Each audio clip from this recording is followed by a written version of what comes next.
Hey, so I really don't know how to start this. I've been wanting to do this for a while, right? And give like real time progress and life updates and all that fun stuff. And I've really just been putting it off, right? But it is currently 9:43 p.m. on a Tuesday night here, Tuesday, March 18th, 2025. And I just kind of felt like I had the urge that I needed to sit down and do this and talk through things now and all that fun stuff. So, to give a quick life update, right? Elle and I are getting married here soon. We got a couple months, so we're really excited about that.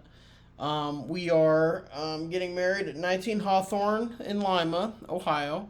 That is the name of the wedding venue, and the date is January, February, March, April, May, June, May 25th, 24th. Elle, if you're watching, don't be too mad at me. um, but long story short, yep, it's that weekend. It's that Saturday, and yes, we are very excited and all of that fun stuff, right? I'm currently a business analyst in the technology space at JP Morgan Chase. At my office is 1111 Players Parkway. Again, that is in Ohio, and that is in Polaris, which is kind of like Westerville, Powell-ish area. It's north Columbus, one exit north of 71. So that's going great. Since I haven't spoken with the camera in forever, a few other updates, I guess, is my before this position, which I started on April 4th, I believe, 2024. I actually was in accounting, right? I was a global real estate financial controller. And I processed invoices there through a portal called PM Web. That was not too fun, to be completely honest with you, super boring. And then some stuff with Excel. And actually, that's what kind of kicked off my entire coding journey and what I really enjoy doing, which is putting things together, creating applications, and at the end of the day, working smarter and not harder. So when we talk about creating new processes and stuff, which I'll kind of get into later on in this video, that was really the spark. I remember it was I was still in grad school during my MBA in Kent, and I remember looking at some of the job criteria for a job at JP Morgan, which I actually did not get. That was in the Treasury Department at the time. And I was reading through what they were looking for, and they were looking for an individual that had experience with macros. And I was like, okay, that's weird. What's that? So I Googled it, right? On the internet, figured out, and turns out that it's just a way to kind of have Excel make a automation for you or a scripter for you, just because it'll watch what you're doing and then record your actions, record some code in Visual Basic, and then try and replicate it in the future, which actually sucks. But at the time, I thought it was really, really cool, right? I was like, this is so awesome, blah, blah, blah. So then I taught myself how to actually write the VBA code, right? The Visual Basic code. And with that experience is what I kind of brought to the table with in my global real estate financial controller position. And I was able to automate a lot of our processes, create new processes as a result. And again, like we said, right, work smarter and not harder. So, and we took a lot of manual tasks. So a lot of reports that were being done on Excel no longer needed to be done on Excel. They were being automated by me. So I had a fun time with that. Before that, during grad school, I actually had a internship at a company called Don Warco Construction Company. It was really close to Kent. I don't remember the exact town. It was like 10 minutes away. It was like pretty close. It was a natural gas and pipeline company, and we had some good people working there, and that was a great experience as well. Not my first internship experience, but my first what felt like real internship, if that makes sense, because I had the internship at the Jefferson Country Club 2 years before that, and it just kind of was like, hey, cool, show up a few days a week, I'll show you what I'm doing, but you're not really doing anything. Where in this one, I was like actually doing stuff. So I I was able to get some experience there. And I remember even there, I was experimenting with the macros and stuff. And I would go to my boss and I'd say, oh my gosh, I was watching this video last night on Excel, and like, there's this crazy thing you can do.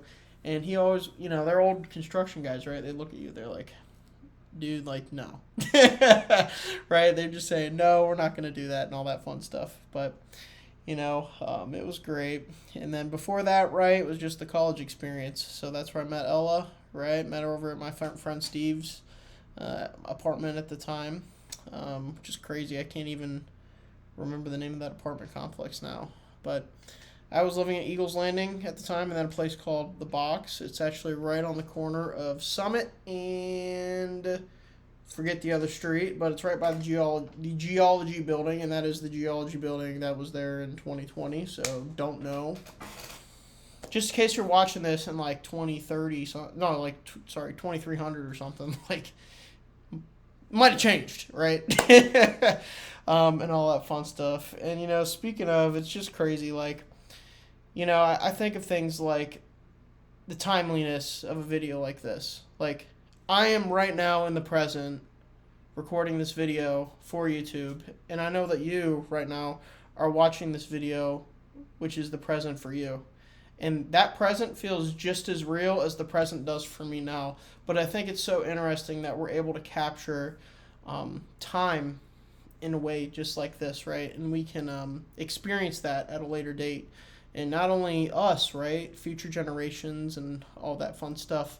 As I hope that I'm able to give them a little insight into not only my life, but now, as soon as we continue to make these videos with Ella as well, right? And I hope we can somewhat document our journey on this earth and leave something for future generations, because right now, like, our experiences, it's like, again, I don't know how it'll be whenever you're watching the video, watches this, right? But at least for us right now, right, it's like you don't know anything about your great-grandparents. You're like my great-grandparents. So my great-grandma, she was alive until about a few years ago. We'd see her once a year. We talked to her a little bit. I didn't know really a whole lot about her. I actually learned more about her through my grandpa than actually talking to her directly. And, I think I didn't make the most of that opportunity, but I was also younger, so I didn't really realize. And now that I think about it, it's probably longer than 3 years ago. It's probably more like 6 or 7. Time flies, trust me. Once you start working, before you know it, you're going to be old. Like, my friend at work, Santiago Salazar, pointed out my gray hair. I got my first gray hair today. I was like, this is the craziest thing, I'm only 26 years old, so, but I think that, all that being said, right, if future generations can get a little bit of an insight into who I am, I find that very interesting. My biggest fear in life is being forgotten. And, I'm really going to try. Whether if I succeed or not, I will try. My entire life, I've been trying to date so that I can create something to leave a legacy behind. Because I want to do something great for this world. Not just live the average, everyday individual life and be happy, right? Ella is RN right now at the Ohio State University Wexner Medical Center. We could just totally live a super happy life right now and, go through the motions of what normal people do, go on vacations, raise a family, all that stuff, which we are going to do. But I want to give more to this life, right? From a young age, I've always felt like I get ideas on things, right? Like, I'll be running by something, here an example is, when I was younger, right, I was driving home from college one day as my freshman year, and I was going to the Ohio State University, the Newark campus, and it was raining real bad. I just remember thinking, I was like, I shouldn't say how profitable, right, but how beneficial would it be if you could create a different form of road, right? So the road itself, I guess the question would be, what would be the number one cause of injury or death when it's raining outside? Okay, it's probably hydroplaning, things like that. So how do we get the water off the road in a more efficient manner, right? That's the question that then has to be answered. Well, you develop new materials that are more permeable, right? You figure out maybe there's a pattern that you can do in the road or whatever. And then you get into, all right, sweet. So if we can make something that is new, right, and it's safer, you'd have an argument to go market to the government. And then after that, you could think of, all right, well then how do you increase the how do you decrease cost and possibly make your operation more efficient? Please forgive me. I had a really long day at work today, and my brain, believe it or not, right? I sound crazy, but my brain is very shot right now, for lack of better terms. But our right. So you can think about prefabrication, right? Why do they make roller coasters in the way they do, right? So they can get it to the site and assemble it quickly, right? Your labor cost is a lot lower than it was when you welded the entire thing, right? So applying a similar concept to building roads could be a possible solution. And maybe it's how it's done in the future. Maybe it's not. But, if you're watching this 200 years from now, probably don't have cars anymore. It's probably, you're flying around somewhere doing something or teleporting. In the news, actually, recently, the scientists actually did the very first quantum teleportation. They teleported something over the internet, right? But just starting right now. Like, it was literally like this month or last month that just occurred. So, again, hey, who knows? Who knows when you're watching this, right? I hope that I can watch this when I'm older because, first of all, I'm going to say, Adam, you got a lot of energy. And I tell you, I don't feel like I have a lot of energy all the time, but at least watching this, I bet you'll feel that and all that fun stuff, right? But anyway, getting back to the case in point at hand, right? Just kind of walking through life experiences and all that fun stuff. Going back to my first job at Chase, my boss is Tyler Hammond. My boss now, her name is Sandy Purdon. Tyler was a great boss. He was awesome. He was a fun guy to talk to. Got me in the organization. I was really happy about that. And, I knew that opened up a lot of opportunities for me. And also to learn from the individuals at Chase, that was also a big deal as well. So, Tyler, thank you if for some reason you're watching this. And then Sandy has been an amazing boss as well. Sandy, I feel like, took a risk on me, right? I have formal education with an undergrad in accounting and an MBA with a finance concentration, and I worked in accounting. And I wanted to get into engineering, to the engineering space. And she was able to meet with me and talk with me and say, hey, Adam, I don't want to say, but we were able to have a conversation, and she was able to recognize the type of the mind, right? Like, an engineer has a specific type of mind, right? And how you want to improve things and all that good stuff. So she could tell that about me, right? And she also could tell I was passionate about what I do. So again, I'm not for sure. I don't want to speak on her behalf on like all these things, but I think that I am very, very grateful for this opportunity to be here, even as a business analyst right now. I hope to become an engineer here soon, and all that fun stuff. But I am very thankful. I've learned so much, and I've translated that to personal projects and all that fun stuff, which actually I will lead into now. So that actually gets me into some of the fun stuff I'm working on now. So, right? So when I say working on now, I mean I come home from work, right? I wake up at 6:15 every single day. I get up. Recently, we just got a espresso machine from my aunt for on the wedding registry, and I've been making that coffee. So I'll make the coffee in the morning, right? Heat up the milk, put the milk in. Recently, actually, I've been making some avocado toast.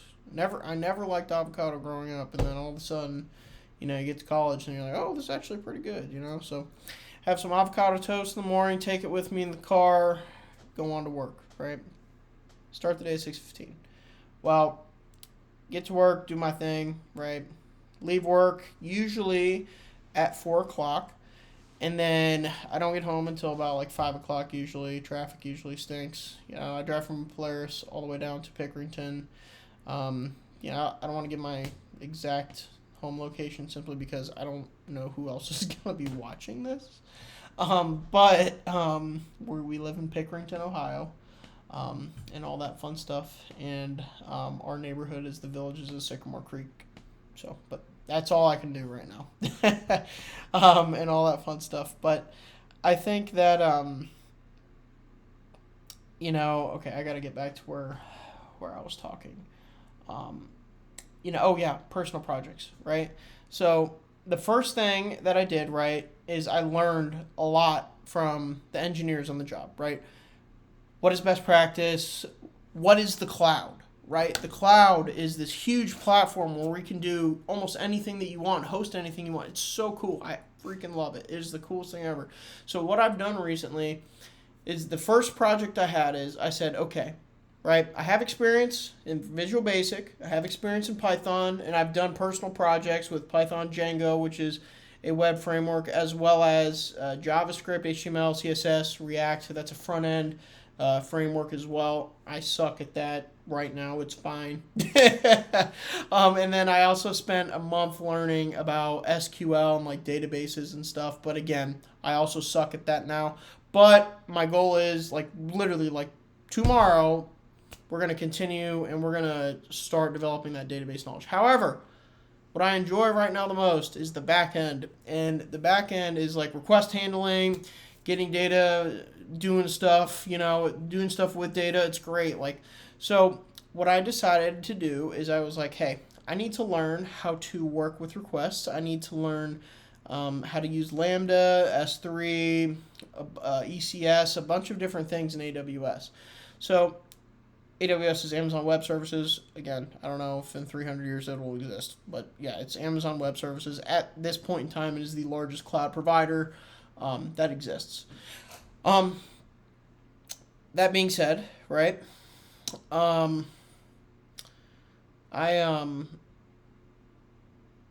being said, right? So I developed a fully automated YouTube channel. Now, I don't know. Again, for anyone in the next 100 years, I bet you'll know what YouTube is. But, in the event somehow YouTube goes away or changes the name, maybe they rebrand it, maybe no one knows what YouTube is in a long time from now. But YouTube is a platform to host videos, and it is by far the most recognized platform that exists to date, right? And it is owned by Google, right? Wasn't always owned by Google, but now it is, and all that fun stuff. But anyway, right? So I created a series of Lambda functions, Lambda, that were all event-driven. And then I did it specifically in this manner because I wanted to learn how to work with different things. So it's a microservice event-driven archetype. However, we're going to say Lambda 1, get a random fun fact. Lambda 2, let's go talk to ChatGPT, which is an AI assistant. Say, hey, here's my fun fact, expand upon the fact, and then return me a response. Then I take that response and I use it and I send it to the Amazon Polly API. AWS Polly is a text-to-speech API, so it will return me an audio file. I save that audio file, and then I will then trigger my ECS task, right? The reason I have it on ECS task is it's compiling the video, right? More compute is needed. It could take longer than the timeout limit of 15 minutes, which Lambda is currently hard-coded to, so there's no way to get around the 15-minute time frame in Lambda, right?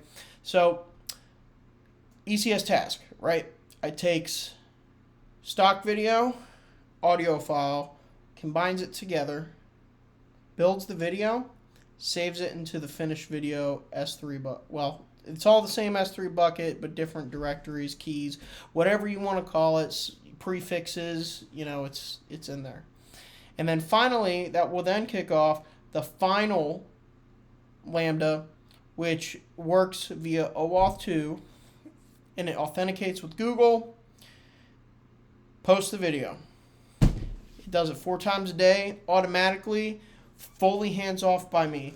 The name of the channel is the Everything Edit. It has like a T and it's purple. Maybe I'll change it one day, maybe I won't. I get like 5 views a video. It is not anything crazy, right? But who knows, right? We leave it on there for long enough.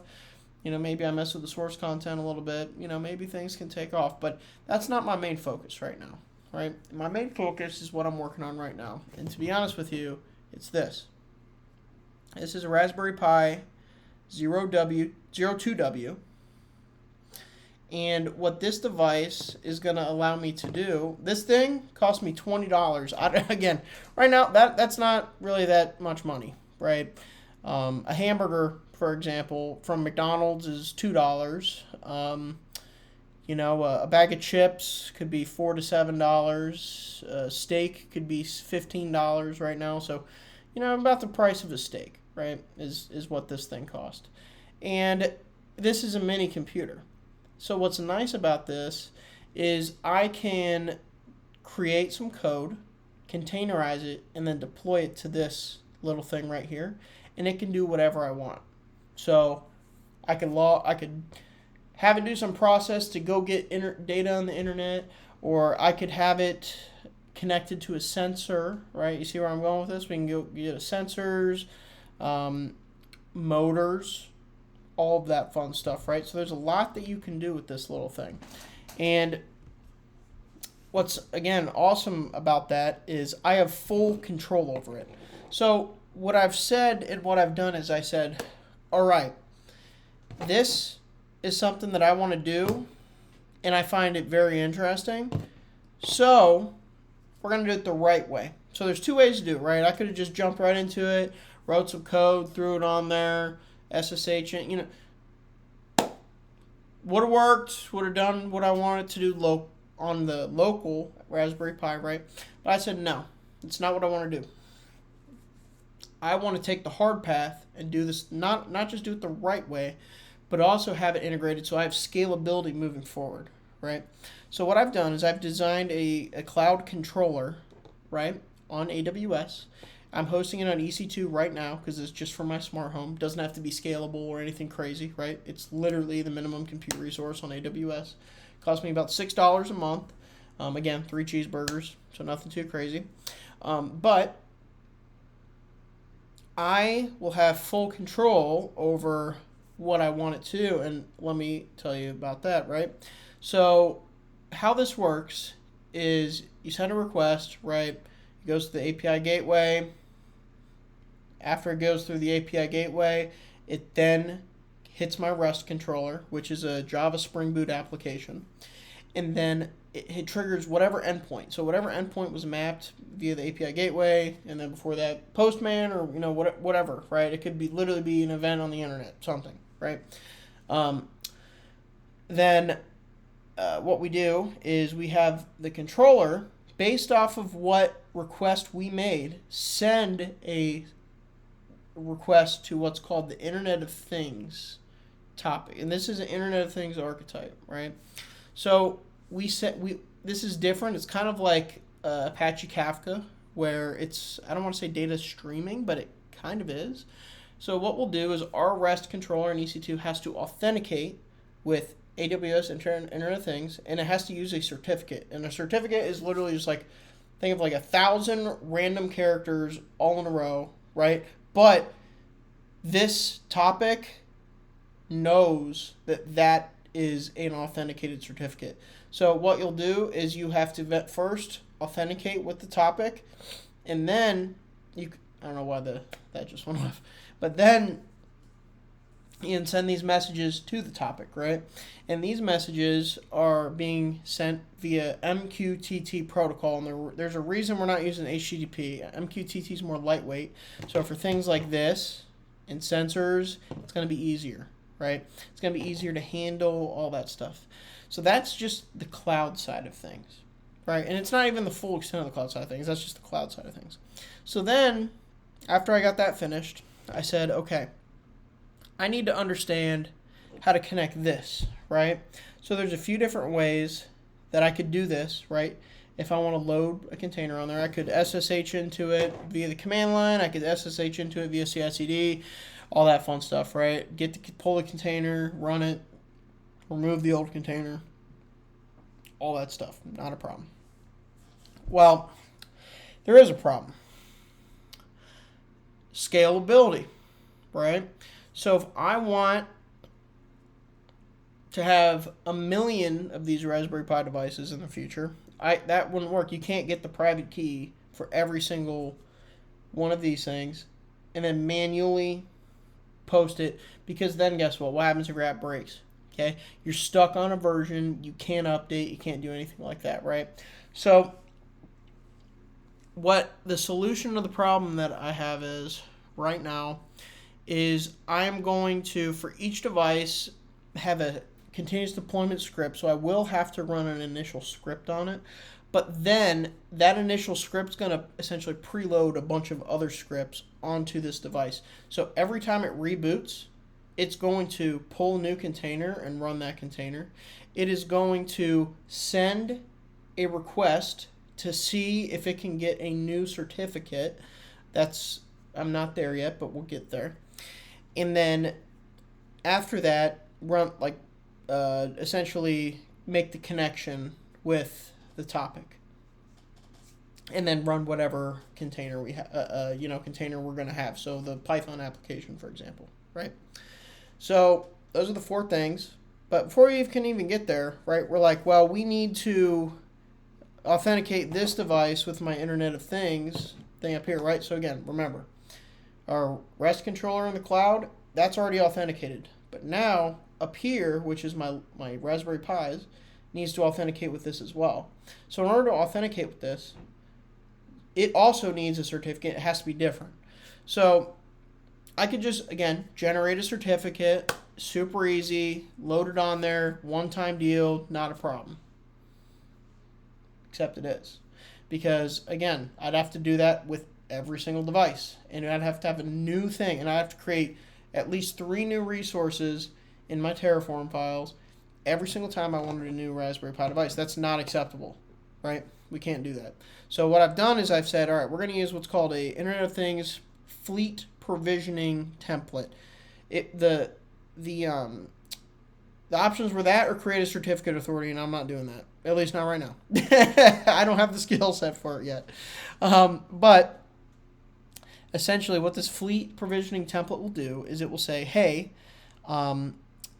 your device, and you make a query. I don't know exactly how it works yet. That's actually something I'm going to do in literally this week. But device says, hey, I need a new certificate, and it will generate a certificate and set up a thing in AWS, which is a digital version of this device, and then return it to you, right? And then I could use that to authenticate with the topic. Sweet. Awesome. Here's the problem. What prevents some random ass person from, I don't know, getting a certificate, right? What prevents that, right? So that was a question that I had to solve. So what I've done is, remember we talked about the initial scripts that we're going to preload, like we're going to set up the device and preload it with scripts. Well, in part of that, what we're going to do is we're going to send a request to an API gateway I have set up with an API key that's static, but I can pass in that API key as part of my CI/CD process, so then it's never stored in the application or on the device. So perfect. That's exactly what we want. And it's going to say, hey, Lambda, it's sending the API gateway then to Lambda, and Lambda's going to post the serial number of the device to the DynamoDB.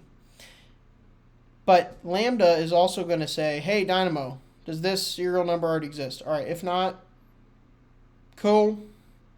We're going to throw it in there. If it does, just forget about it, essentially. So that's essentially what's going on. So, yeah, it's great and all that fun stuff. And then the second time, so now that we did that, right, scripts are loaded, all that stuff. We unplug the Raspberry device, we package it up, we ship it, let's just say in this case to a customer. The customer will unpackage the Raspberry Pi device and plug it in. There's going to have to be some sort of setup process to get the Wi-Fi credentials set up with this thing. I don't know how to do that yet, but we'll get there. But after that, it will automatically, the first thing it'll do is try and get the certificate, right? So it's going to send a request to a second API gateway with the serial number, and then that API gateway will forward it to Lambda, and Lambda will say, is that serial number included in our database? If it is, sweet, awesome. Let them get a certificate. If not, nope, reject. So that's what's going to prevent just having some random device get this. And then what's so cool about it now that we're authenticated, right? So we got the certificate back to the Raspberry Pi, and then in the application, right, we're going to connect to it and all that and subscribe to it. And that will then listen for messages. So now I could send a message to, like, let's say /trigger, right? And maybe I have that do one thing. And maybe I have, /open as something else. Or /recede, right?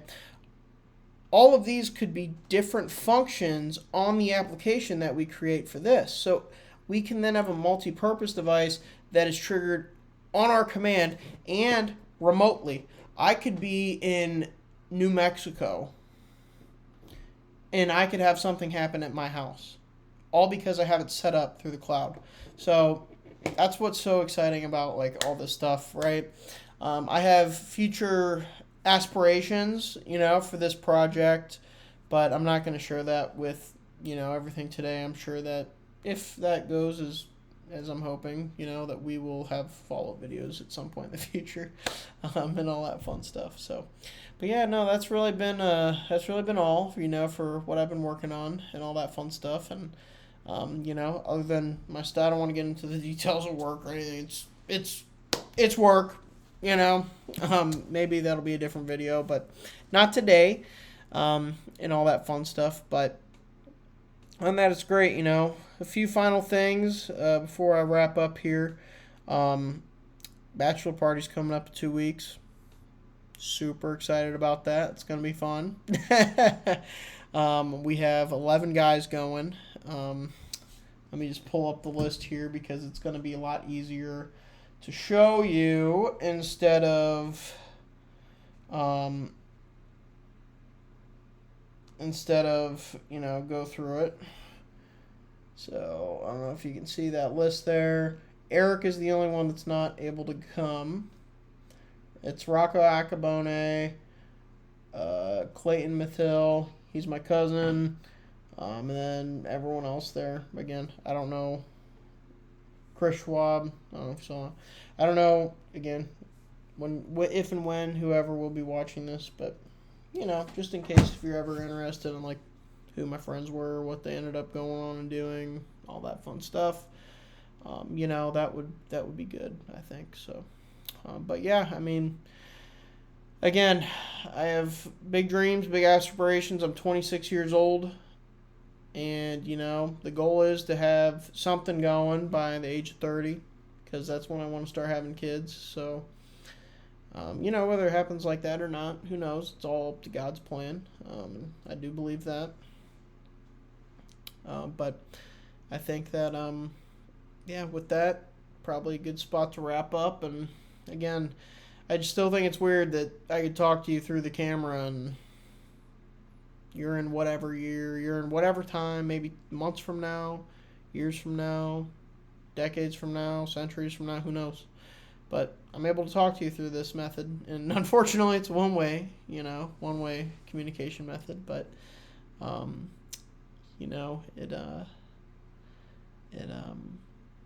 it is what it is, right?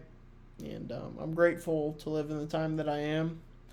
There's a whole horizon of things that I think are going to come in my lifetime with this AI advancement, and I just hope that I can do what I can for my family moving forward, and I'm going to make sure I spend the time to do it, to make sure that I secure a future for not only Elle and I, but for our kids moving forward, because I don't think they'll have the same opportunities that we have. That's just the reality of it, right? So maybe I'm wrong. Hopefully I am. But at the end of the day, I always say, prepare for the worst, hope for the best, right? So anyway, thank you, I guess, for listening. So, yep.